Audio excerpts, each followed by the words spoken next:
Lockdown ई पाठशाला DC Ramgarh में आपका स्वागत है। लास्ट वीडियो में हम लोगों ने एग्रोकेमिकल्स के हार्मफुल इफ़ेक्ट से परिचित हो चुके हैं। आज इस वीडियो में हम लोग रेडियो एक्टिव वेस्ट के विषय में पढ़ेंगे।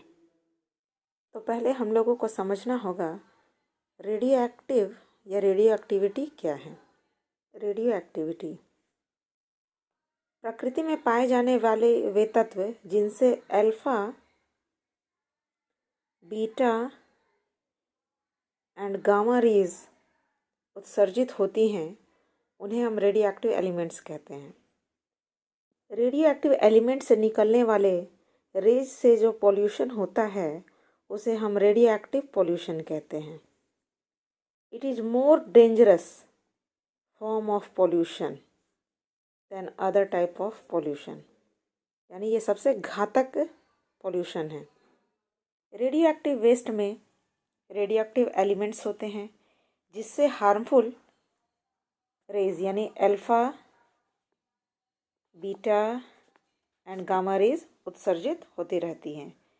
ये रेज बहुत ही खतरनाक है, जीवन के लिए हानिकारक होते हैं।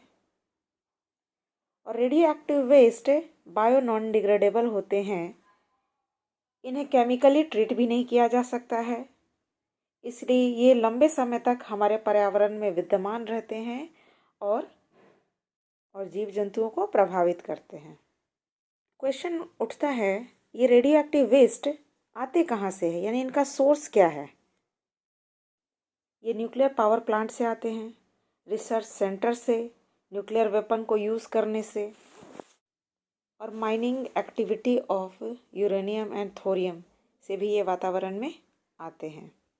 पहले ऐसा समझा जाता था कि न्यूक्लियर एनर्जी से कोई पॉल्यूशन नहीं होता है और ये बहुत अच्छे सोर्स होते हैं एनर्जी के, लेकिन बाद में रियलाइज़ हुआ न्यूक्लियर एनर्जी को यूज़ करने में दो बहुत बड़ी समस्या है।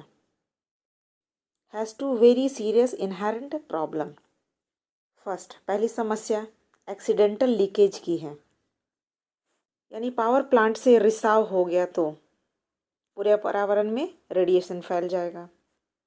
ऐसा हुआ है 3 mile island and Chernobyl incident में एटॉमिक रिएक्टर फट गया था जिससे चारों ओर रेडिएशन फैल गया था। और दूसरी समस्या है इसके सेफ डिस्पोजल की। इसे हम सामान्य कचड़ों की तरह नहीं डिस्पोज कर सकते हैं। Radiation that is given off by nuclear waste is extremely damaging to organism because it causes mutation at a very high rate. Nuclear waste से जो रेडिएशन निकलता है, यानी जो अल्फा, बीटा, गामा रेज निकलते हैं, वे बहुत ही हानिकारक होते हैं। ह्यूमन हेल्थ और पर्यावरण दोनों के लिए हार्मफुल होते हैं। एट हाई डोज यानी रेडिएशन का ज़्यादा अगर एक्सपोज़र हो गया तो यह लीथल होता है, मतलब जानलेवा होता है। और लो डोज में यानी कम एक्सपोज़र हुआ हो रेडिएशन का तो वेरियस डिज़ॉर्डर्स, बहुत सारे डिज़ॉर्डर्स हो जाएंगे, जेनेटिक डिज़ॉर्डर्स हो जाएंगे, म्यूटेशन हो जाएगा जिससे कैंसर हो सकता है। Therefore nuclear waste is an extremely important pollutants, बहुत ही पावरफुल पॉल्यूटेंट्स है। जैसा कि आप जान रहे हैं, म्यूटेशन कर देता है। म्यूटेशन यानी अल्टरेशन इन जीन सीक्वेंस, डीएनए को चेंज कर देता है या जेनेटिक डिसऑर्डर कर देता है। आप लोग हिस्ट्री में पढ़े होंगे, सेकेंड वर्ल्ड वॉर के समय अमेरिका ने जापान के ऊपर एटम बम गिराया था। जापान के हिरोशिमा एंड नागासाकी पर एटॉमिक बम गिराया था, जिससे वहाँ रेडिएशन फैल गया। और 1945 से लेकर आज तक इसका कुप्रभाव व्याप्त है। वहाँ जो जनरेशन आ रहा है वह आज भी जन्मजात विकृति के साथ पैदा हो रहे हैं, म्यूटेशन के साथ आ रहे हैं।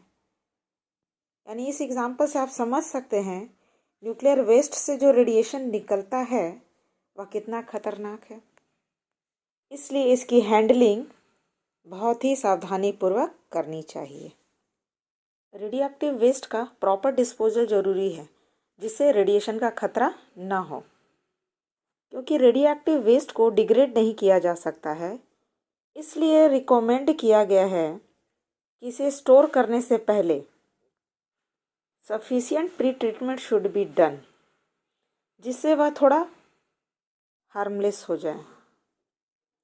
और इसे सील्ड कंटेनर में बरीड करना है, यानी ऐसा कंटेनर जो ढक्कन के साथ हो। रेडियो एक्टिव वेस्ट को इसमें डाल देंगे। ये जो कंटेनर है कंक्रीट की बनी होनी चाहिए, मोटी दीवार होनी चाहिए, जिससे क्या रेडिएशन बाहर ना जा सके। और इस कंटेनर को हम लोग चट्टान के अंदर 500 मीटर नीचे अर्थ सरफेस में बरी कर देंगे, यानी वहाँ पे उसको गाड़ देंगे। लेकिन यह मेथड भी सूटेबल नहीं है, इसका विरोध किया जा रहा है पब्लिक के द्वारा, क्योंकि ज़मीन के अंदर गाड़ना सूटेबल नहीं है। हो सकता है इन फ्यूचर सॉइल में रेडिएशन फैल जाए, अंडरग्राउंड वाटर में रेडिएशन फैल जाए।